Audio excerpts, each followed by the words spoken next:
সংসারে যদি শাশুড়ি বৌমার মধ্যে সমঝোতা থাকতো, তাহলে শাশুড়ি বৌমার মধ্যে এত বৈষম্য তৈরি হতো না। হ্যালো বন্ধুরা, গুড মর্নিং। আমি পিয়া। আমার একটি নতুন ব্লগে তোমাদের সকলকে জানাই অনেক স্বাগত। তো বন্ধুরা, তোমরা সবাই কেমন আছো? আশা করি সকলেই খুব খুব ভালো আছো, আর আমিও ভালো আছি। তো বন্ধুরা, আজকে একটি নতুন দিনে ও নতুন সকালে আমি পিয়ার একটি নতুন ব্লগ নিয়ে তোমাদের সামনে হাজির হয়ে গেছি। তো আশা রাখবো তোমরা সকলে আমার পাশে থাকবে ও ভালোবাসা দেবে। আর বন্ধুরা, ভিডিওটি যদি কোথাও একটুখানি হলেও যদি ভালো লেগে থাকে তোমাদের, তো চ্যানেলটিকে সাবস্ক্রাইব করে দিয়ে পাশে থেকো। আর কেমন হয়েছে কমেন্ট করে কিন্তু জানাতে ভুলো না, কারণ তোমাদের একটা লাইক আমার ভিডিওতে করা আমাকে পরবর্তী ভিডিও বানাতে অনেকটা উৎসাহিত করে। তো এই জন্যই তোমাদের কাছে আমার এত রিকোয়েস্ট করা। তো তোমাদের যদি ভালো লাগে, খারাপ লাগে, যা লাগে তোমরা সেটাই কমেন্ট করে জানিও। তাতে আমি বলো তো, আমি শিখবো যে আমার এই জায়গাটা হচ্ছে ভুল হচ্ছে। তো বন্ধুরা, অনেক দিন ধরেই হচ্ছে এই যে ছবিগুলো আছে, এগুলো হচ্ছে ক্লিন করা হয়নি। আর বলো তো, ছোটো বাচ্চা নিয়ে সংসারে কাজ করলে না অনেকটাই কষ্টের মধ্যে যখন মনে হয় যে মামাম ঘুমোচ্ছে, এই সময় এই সংসারের যেইগুলো রেগুলার কাজ না করলে হয়তো আটকে যাবে, সেই কাজগুলো মাম্মাম ঘুমাচ্ছে, আমি তাড়াতাড়ি গিয়ে করে নিই। আর এই ভেবেই প্রতিটা দিন সকালবেলায় বন্ধুরা বলতে পারো প্রায় ভোর, কারণ 5টার সময় ঘুম থেকে উঠতে হয়। উঠে হচ্ছে সংসারের কাজ সারতে হয়, কারণ মাম্মাম হচ্ছে সকালবেলা ঘুম থেকে ওঠার পর বেশ কিছুক্ষণ নয় আমাকে ছাড়তেই চায় না। আর যেহেতু ওর বয়সটা খুবই কম, দেখো এই সবে 1 বছর বয়স হলো। আর ওকে নয় কোথাও একাকে বসিয়ে রেখে কাজও করা যায় না। হয়তো কোনো সময় সিঁড়ি দিয়ে উপরে উঠে পড়বে, আবার কোনো সময় হয়তো এই জলের বোতল ধরে টানবে, পাখা চললে টেবিল ফ্যান চললে টেবিল ফ্যান ধরে হাত দিতে যাবে। তো নানান বলবো ছোটাছুটি, হয়তো আমি কখনো বিছানা গুছাচ্ছি, ও হচ্ছে ধার দিয়ে এসে বিছানার চাদর ধরে টানবে, নানান দুষ্টুমি করে, এত দুষ্টুমি করে যে বলবার মতন।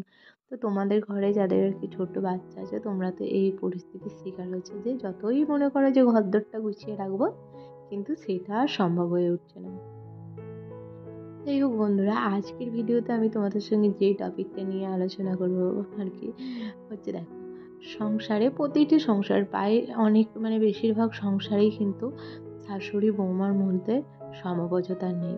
এতেই হচ্ছে শাশুড়ি বৌমার সম্পর্কের মধ্যে বৈষম্য তৈরি হয়। দেখো, যদি একটা সংসারে শাশুড়ি বৌমা দুজনকে মনের কথা খুলে বলতে পারতো, তাহলে এতটা কিন্তু বৈষম্য তৈরি হতো না।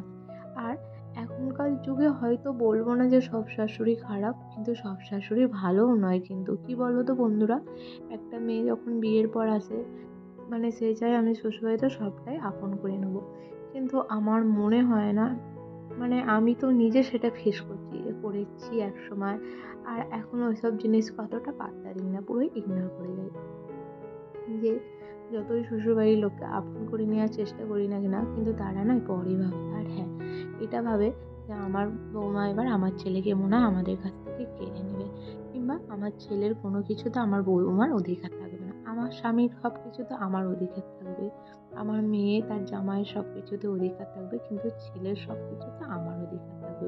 তারা হচ্ছে এই মেন্টালিটির মানুষ যে বাড়ির বউ হচ্ছে সে পাবে খাবে, তার আর কোনো অধিকার নেই। সে হচ্ছে রান্না করবে, সংসারের কাজ করবে। হ্যাঁ, সে যদি 24 ঘন্টার জায়গায় 28 ঘন্টা দিন যেত, সেটা কাজ করতো, খুব ভালো হতো। সে হচ্ছে কাজ করবে, খাবে, আর ছেলের সমস্ত কিছু আমরা মেনটেন করবো, টাকা পয়সা। তো যাই হোক বন্ধুরা, মাম্মাম হচ্ছে আমি মাম্মামকে খেলতে দিয়ে বিছানাটা গুছিয়ে নিলাম। আর তারপর দেখো, মাম্মামকে হচ্ছে ওষুধ খাওয়াবো, কিন্তু আমার মেয়েকে যে খাওয়াতে আমার কতটা কষ্ট হয় বলবার মতো নয়।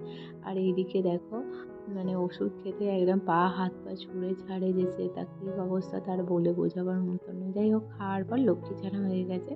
আর এই দেখো, আমার বিছানাটা কিন্তু আমি সুন্দর করে গুছিয়ে নিয়েছি।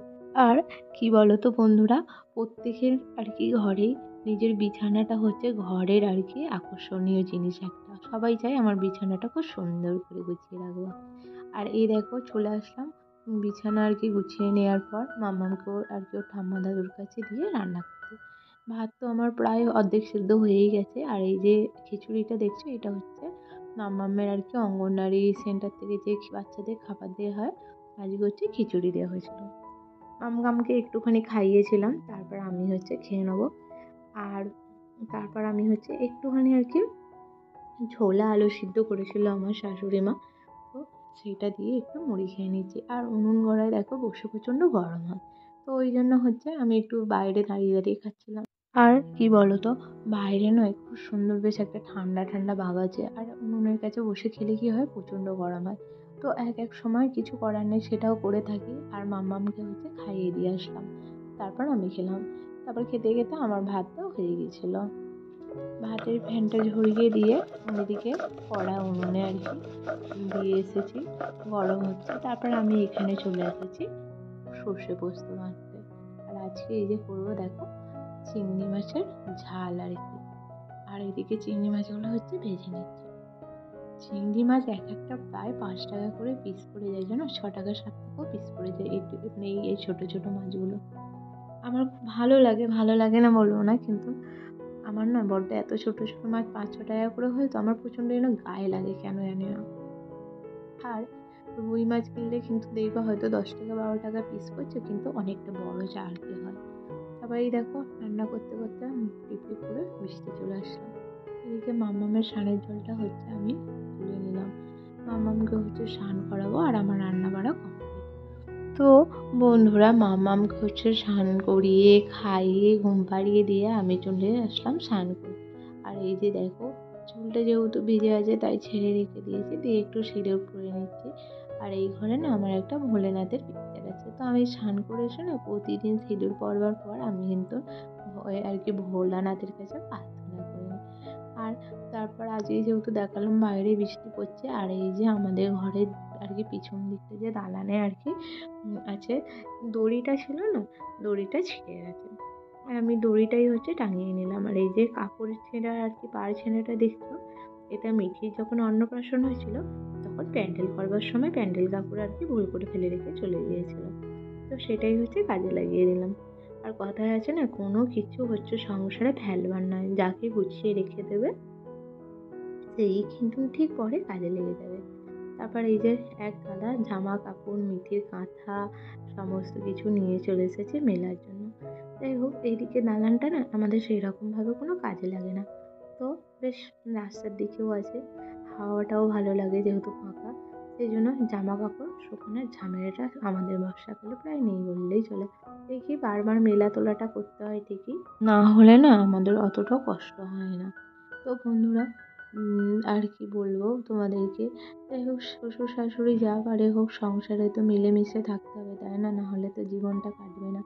কিন্তু কি বলতো, এক এক সময় না সহ্য করা যায় না, তখন মনে হয় যে না, মানে অনেক চুপচাপ থাকার পরও একটা সময় আসে মুখ খুলবার। আর আমি একটা জিনিস দেখেছি, যে সবসময় যদি তুমি মাথা আর কি মুখ বুজে মাথা পেতে সহ্য করে নাও না, তারা বেশি চেপে ধরে। আর একটা কথা, হয়তো তিতে হলেও কথাটা সত্যি, যে যখন দেখবে আর কি আর কি মেয়ের বাবারা হচ্ছে আর কি বেশি হচ্ছে ধনী না হয়, বড়লোক হয়, তখন শ্বশুরবাড়ির লোক একটু মেয়েকে বেশি আর কি বলবো টেপনার চেষ্টা করে। তো সবসময় সব কিছু মুখ বুজে সহ্য করার দরকার নেই, প্রতিবাদ করবে। কারণ প্রতিবাদ না করলে না ওরা ভাবে যে একে হচ্ছে যা বলবে সেটাই সহ্য করে নেবে। আর যদি শাশুড়ি বৌমা দুজন দুজনকে মন খুলে সব কিছু বলতে পারতো, তারা যদি না গরিব বড়লোক এইসব ভেদাভেদ করতো, তাহলে হয়তো কোনো সংসারই হচ্ছে শাশুড়ি বৌমার মতন আর কি বৈষম্য থাকবে না। যাই হোক বন্ধুরা, সব শাশুড়ি খারাপ নয়, কিছু কিছু শাশুড়িও আছে ভালো। তো আজকে ব্লগ এখানেই শেষ করলাম।